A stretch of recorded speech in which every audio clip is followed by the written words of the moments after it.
Let's present the Tech and Law Center. Tech and Law Center is an interdisciplinary center promoted by a research group composed of members from Università di Milano, Università di Milano Bicocca, Università dell'Insubria and Politecnico di Milano. The center projects and events address digital technologies and their interaction with law and society. The security of the Digital Natives project has been promoted by the Tech and Law Center. The aim of the study is twofold. On one hand, we would like to understand the awareness and the level of knowledge of the students compared to the actual knowledge, and on the other hand, we would like to map the different threats that they are facing using in different ways their mobile devices. The research team is composed by Tech and Law Center members and a couple of very good and expert researchers, namely Giuseppe Vaciago, Francesca Bosco and Pasquale Stirparo from the Tech and Law Center and Valeria Ferraris as a researcher. Stefano Zanero, Davide Ariu and Brichena Memai as fellows and members of the Tech and Law Center, and Pierluigi Perri as a researcher. I'm glad to introduce myself. I'm Francesca Bosco and I'm currently working in UNICRI, which is a United Nations institute dealing with justice and crime at the international level. And I'm specifically working on cybercrime and cybersecurity. I'm also one of the founder member of the Tech and Law Center, and I'm currently a PhD student at the University of Milano Bicocca. I would like to present you the general overview of the report showing the main chapters that composed the survey. Basically, we start with the analysis of the questionnaire, going to the technical considerations, then the legal and policy-making considerations, and closing with some recommendations that ideally would be aimed to the policymakers. I would like to conduce you through some of the main results of the questionnaires, and we will put the focus on some aspects that we consider more relevant, but you can download the report from our website. Let's start with some methodological remarks. First of all, we drafted the questionnaires containing 60 multiple-choice questions divided into sections related to different aspects and the different issues pertaining the use of mobile devices by the digital natives. Namely, we wanted to investigate practice patterns for smartphones, tablets and laptops. We would like to understand the approach to the various networks, and for all the applications on the devices, we would like to understand the use of passwords, the perception of the security risk, and the general interest and knowledge in the topic. The target population was university students. The administration of the questionnaires was carried out anonymously through the platform Google Form from September to November 2013, and it involved 15 Italian universities.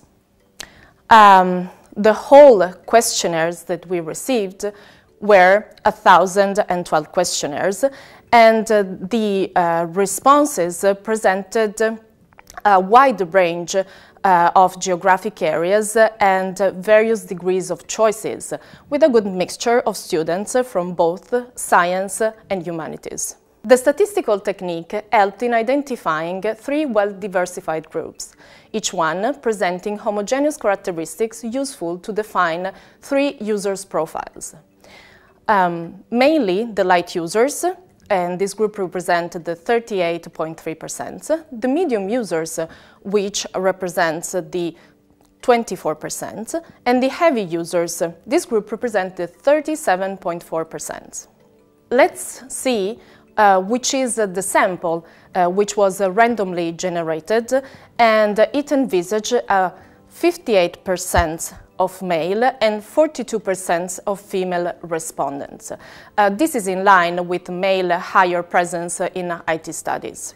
And regarding the diversification of the course of studies, we can see that there was quite a balance between law and computer science and engineering, whilst we have also some participation from communication science and other faculties. Regarding the use of mobile devices, we asked some preliminary questions aimed at understanding how students use their mobile devices and what they save on their devices.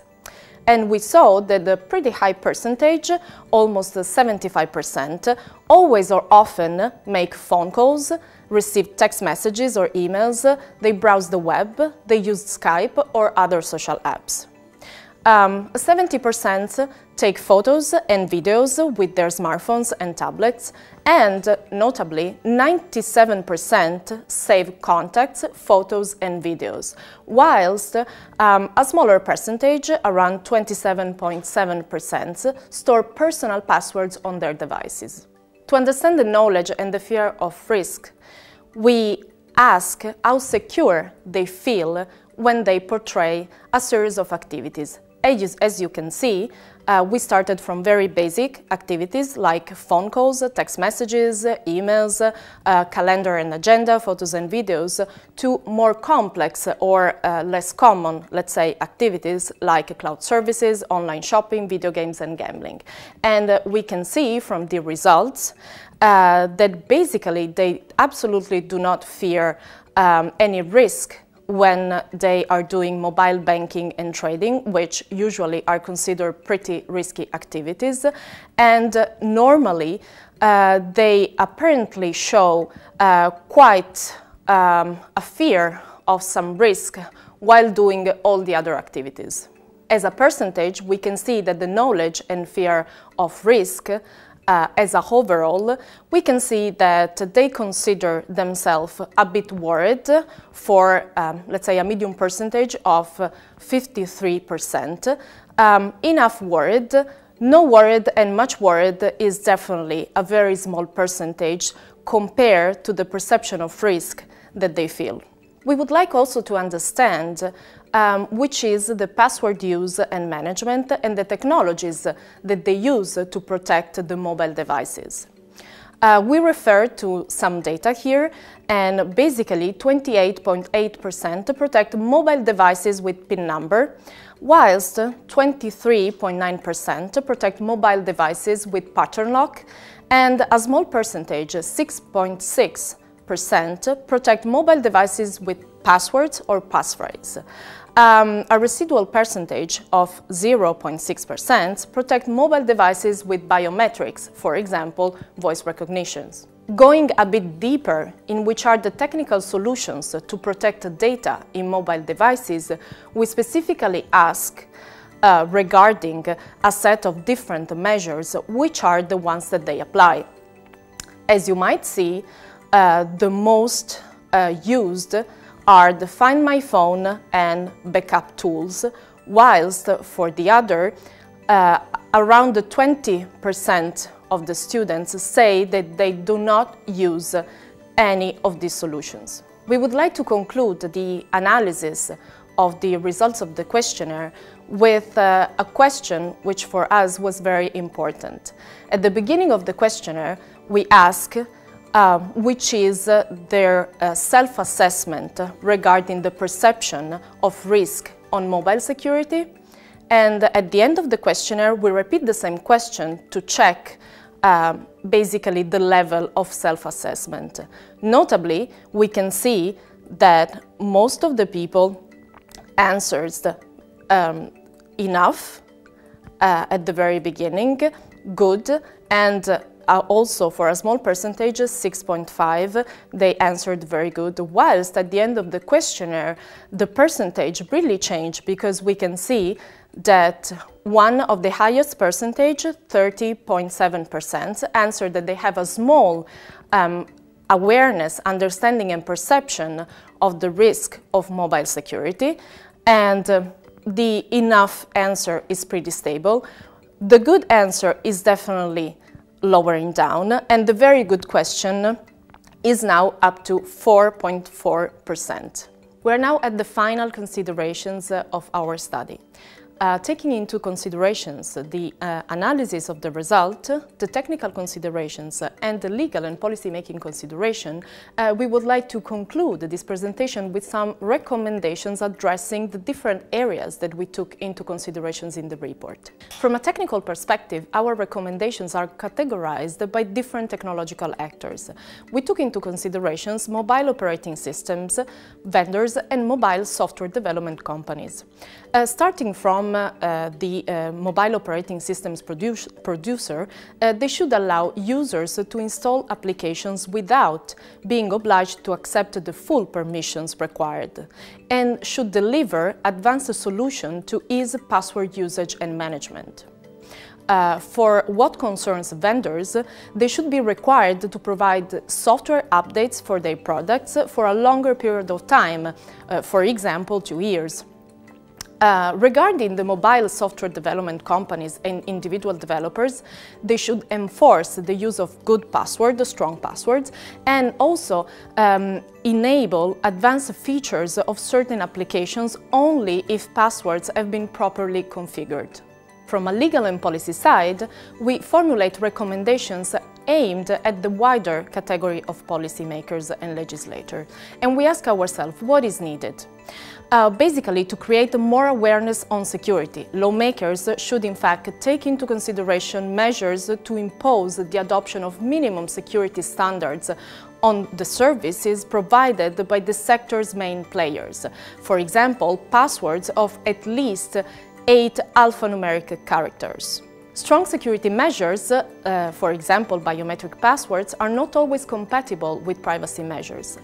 Since security is a fundamental prerequisite for privacy, it will become more and more important to find a fair trade-off between these essential interests. Considering the scope of the survey, Italian and European universities should think about revising security policies with specific references to students' use of mobile devices. To conclude, it is necessary to remember that user is an active subject of the security process, is not just a dumb component. Only starting from this point, it is possible to draft policies and norms to adequately provide effective results in the coming years. Aside from technical and legal solutions, raising awareness level of security issues and threats appears to be a fundamental step, as it has clearly emerged from analyzing also the raw data. As an immediate countermeasures, media campaigns, like for example using the different tools that are available, like internet, TV channels, newspapers, would provide a tangible benefit. Considering the age of the respondents, we can envision the development of courses and training sessions at universities for both the technical and non-technical students.